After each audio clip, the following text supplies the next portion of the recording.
ఈ వీడియోకి సంబంధించిన కంటెంట్ అనేది కొద్ది రోజులుగా నా దగ్గర ఉంది, కానీ ఈ వీడియో చెప్పే ధైర్యం నాకు లేదు. మా టీం మెంబర్స్ కూడా చాలామంది దీనికి సంబంధించిన విషయాలు దయచేసి మాట్లాడవద్దు అని చెప్తున్నారు. కానీ ఎంతోమంది యంగ్స్టర్స్ ఈ వీడియో చూస్తూ ఉంటారు కాబట్టి మీకు తెలియాలనే ధైర్యం చేసి నేను ఈ వీడియో చేస్తున్నాను. దయచేసి నన్ను క్షమించండి ఈ విషయాలు నేను మాట్లాడుతున్నందుకు.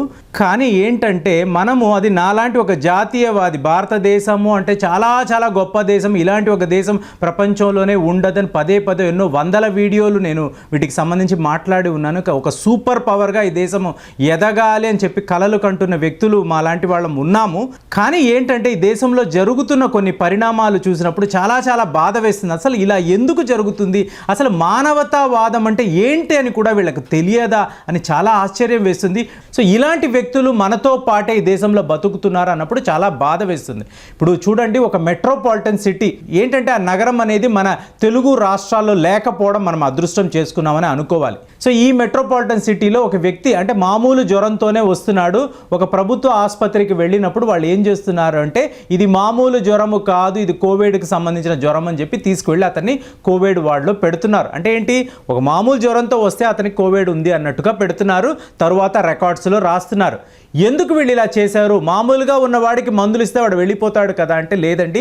ఆ రాష్ట్ర ప్రభుత్వం ఏం చేస్తుందంటే ఒక్కొక్క కోవిడ్ పేషెంట్ అడ్మిట్ అయినప్పుడు అతని కోసం 22,000 రూపాయలు వాళ్ళు ఖర్చు పెడుతున్నారు. అంటే 22,000 రూపాయలు ఈ వైద్య సిబ్బందికి రావాలి అంటే వచ్చే ప్రతి ఒక్క వ్యక్తికి కూడా ఈ వ్యాధి ఉంది అని చెప్పి మీకు రిజిస్టర్లో రాయాలి. రాసిన తర్వాత ఇతను తీసుకువెళ్ళి వీళ్ళు లోపల అడ్మిట్ చేస్తారు. ఇక్కడ ఏంటి విషయం అంటే ఈ వ్యక్తి ఎవరైతే అడ్మిట్ అయ్యాడో ఇతనికి అయ్యే ఖర్చులు 2,000 నుంచి 3,000 రూపాయలు. భోజనం పెడతారు, ఏవో మందులు ఇస్తారు, తర్వాత ఇతని పంపించేస్తారు. కానీ ప్రభుత్వం ఇచ్చే డబ్బు అంటారా 22,000. కాబట్టి ఆ డబ్బును అంటే 2,000 రూపాయలు ఖర్చు అయిందా అనుకోండి, 20,000 రూపాయలు వీళ్ళకి మిగులుతుంది కదా. ఈ వైద్య సిబ్బంది అంతా కూడా దీన్ని పంచుకోవచ్చు. కాబట్టి మామూలు జ్వరంతో వచ్చిన వ్యక్తికి కూడా ఇతను కోవిడ్ ఉంది అని చెప్పి అడ్మిట్ చేసి అంత దారుణాలు వీళ్ళు చేశారు. ఇది జరిగింది. ఇక తరువాత స్టేజ్ మీకు ఎంత దారుణమో చూడండి. ఒక వ్యక్తి నిజంగానే కోవిడ్ రోగంతో వచ్చాడు, ఇతను అడ్మిట్ చేశారు. అడ్మిట్ చేసినప్పుడు ఒక మాఫియాకు చెందిన వ్యక్తి, ఇతను ఏం మాఫియా అంటే ఈ కిడ్నీలను దొంగతనం చేసే ఒక మాఫియా. ఇతను ఆ డాక్టర్తో మాట్లాడుతున్నాడు. ఎలాగో ఈ వ్యక్తికి కోవిడ్ ఉంది కదా, ఇతను మరణించవచ్చు, మరణించాడంటే మాత్రము అతని కిడ్నీని నాకే ఇవ్వండి అని చెప్పి ఒక డీల్ కుదుర్చుకుంటున్నాడు. డాక్టర్ కూడా ఈ డీల్ నచ్చింది. అంటే ఏంటి, ఈ మాఫియా వాళ్లకు లక్షల రూపాయలు వస్తుందని డాక్టర్కి తెలుసు, అతనికి కూడా మంచి వాటా వస్తుంది. ఇతను అక్కడ పనిచేస్తున్న అటెండర్కి కూడా ఈ విషయం చెప్తున్నాడు. కాబట్టి ఇప్పుడు ఏమైపోయింది, ఒక వ్యక్తి మరణించాడు అనుకోండి, అతని కుటుంబ సభ్యులు ఎవరు కూడా ఇతని దగ్గరికి వెళ్ళడానికి లేదు, దూరం నుంచే చూసేసి తిరిగి వెళ్ళిపోవాలి. కారణం ఏంటని అడిగితే మీకు కూడా ఈ వ్యాధి సోకవచ్చు కాబట్టి మీరు ఎవరు దగ్గరికి వెళ్ళడానికి లేదు అని చెప్తారు. ఇదిగో అమ్మ నీ భర్త ఈ 4వ ఆ మృత్యుదేహం చూసావా, అదే నీ భర్త, చూసుకో వెళ్ళిపో అని చెప్పి పంపించేస్తారు. అక్కడ వరస పెట్టి మీకు ఈ మృతదేహాలు అనేవి అక్కడ ఉంటాయి. ఉన్నప్పుడు ఈ భార్య ఏంటంటే ఏం మాట్లాడలేక తన పిల్లలతో అక్కడి నుంచి వెళ్ళిపోతుంది.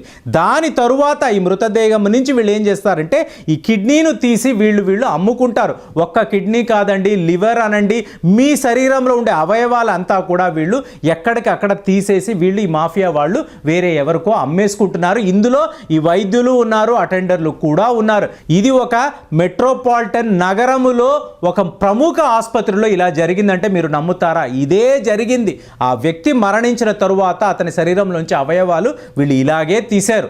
ఇక ఒక పరిస్థితి ఏమిటి అంటే డబ్బులు ఎక్కువ వస్తున్నాయి. ఈ వ్యక్తికేమో వ్యాధి ఉంది కానీ ఇతను మరణించడం లేదు. ఇప్పుడు ఏం చెయ్యాలంటే ఒక అటెండర్, ఇప్పుడు అతని మీద కేసు జరుగుతుందండి, వెళ్ళి రోగిని అతను హతం చేశాడు. ఏంటంటే అతనికి ఊపిరి ఆడకుండా అతని ముక్కును గట్టిగా పట్టుకొని నొక్కడం వలన ఆ వ్యక్తి మరణించాడు. ఇప్పుడు మరణించాడు కాబట్టి వెంటనే అతనికి ఆపరేషన్ చేసి ఈ కిడ్నీ కానివ్వండి, లివర్ కానివ్వండి ఇవి తీసేశారు. ఇవాళ మీకు ఆ నగరములో మీకు ఇన్వెస్టిగేషన్ అనేది మొదలైంది. ఎందుకంటే ఎంతోమంది ఎన్జిఓలు దీనికోసం పోరాడుతున్నారు. ఇంత దారుణం జరుగుతుందా ఈ దేశంలో అంటే జరిగిందండి. దీనికి సంబంధించి ఎంతో వివరాలు ఉన్నాయి, అవన్నీ మాట్లాడితే చాలా బాధగా ఉంటుంది. ఈ విషయాలు చెప్పడానికే నేను చాలా బాధపడుతున్నాను. మా వాళ్ళు వద్దన్నారు, కానీ చెప్తున్నాను కదా, యువకులు మీకు తెలియాలి దేశంలో ఏం జరుగుతుంది, అసలు ఇంత దారుణమైన పరిస్థితిలో మనం బతుకుతున్నామా అని చెప్పేసి. ఎందుకంటే రేపు మీ వాళ్ళకి ఎవరికో తెలిసిన వాళ్ళు కూడా ఇలాంటి ఇబ్బంది వచ్చినప్పుడు మీరు జాగ్రత్త పడతారు, వాళ్ళకి చెప్తారు ఇలా ఉన్నాయి, జాగ్రత్తగా ఉండండి, పలానా వైద్యుల దగ్గర మీరు చాలా అప్రమత్తంగా ఉండండి, ఏమైనా జరగవచ్చని మీరు చెప్తారు. ప్రతి వాళ్ళకి ఇలా జరుగుతుంది కాదండి, జరిగితే మాత్రం తర్వాత మనం ఇలాగే బాధపడతాం. ఇంకొక స్టేజ్లో ఏమైపోయిందంటే ఒక వ్యక్తి మరణించిన వెంటనే ఏమైందంటే ఆ భార్య పిల్లలు దూరం నుంచి చూస్తున్నారు, వాళ్ళకి బాధ తట్టుకోలేకపోతున్నారు.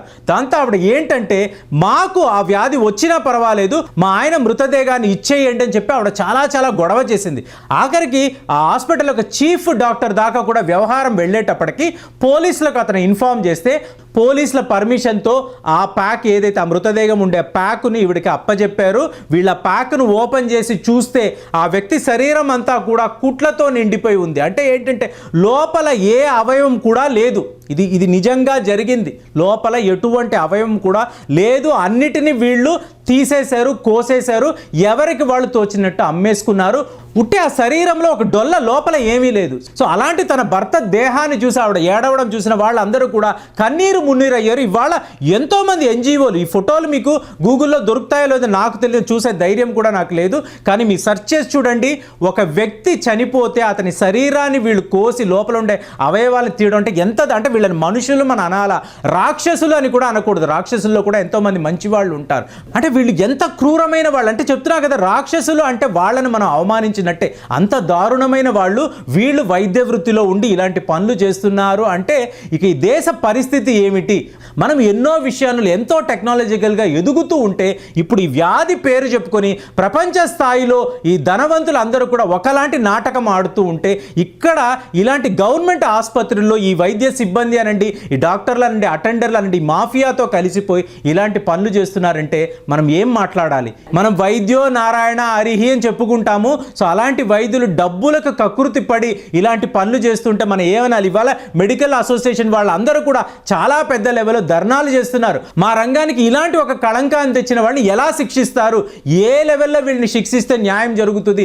పాపం ఈ అమాయకులు వాళ్ళు ఏదో రోగమని వచ్చినప్పుడు వాళ్ళ శరీరాలతో మీరు ఇలా ఆడుకుంటారా, ఈ విధంగా వ్యాపారం చేస్తారా అని చెప్పి చాలా చాలా బాధపడుతున్నారు. కానీ బాధపడి ఏం ఉపయోగం అండి? జరగాల్సిన డ్యామేజ్ అనేది ఆల్రెడీ జరిగిపోయింది. కొన్ని నగరాల్లో అయితే వందల శవాలు అనేవి మాయమైపోతున్నాయి. ఎందుకంటే మీ కుటుంబ సభ్యులకు వాళ్ళు అప్పచెప్పరు, వాళ్ళు ఆఖరిగా వాళ్ళని చూడడానికి కూడా అలో చేయరు. ఇటు నుంచి ఆ మార్చరీలోకి వెళ్ళిన తర్వాత ఆ శవం ఏమవుతుందో కూడా ఎవరికీ తెలియదు. మరి ఇలాంటి ఒక అవకాశం ఉన్నప్పుడు మాఫియా వాళ్ళు వదిలిపెడతారా, లేకపోతే ఇలా డబ్బులకి లాలూచి పడే వైద్యులు వదిలిపెడతారా? అదే ఇక్కడ జరిగింది.